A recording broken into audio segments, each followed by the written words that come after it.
I'm going to show you how to get your images from your orders or your users' favorites and quickly find them in your Lightroom gallery. So here in a sample order, we're going to go to Images, and we're going to copy these two file names. And then we're going to switch over to Lightroom. We're going to filter by text. I'm going to type those in. It's very important that you select contains and not contains all. If we do contains all, we'll find nothing. So I want to make sure we do contains. So you can see we found these. I have low res and high res versions of each of these images.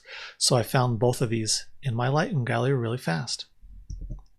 Now if we go to our customers, look at this one, and we can copy all these favorites, and then we can perform the same thing. We'll clear out those old ones, put that in there, and you'll see we've quickly found all of these, and they can be quickly processed and then exported and prepped for processing however you need.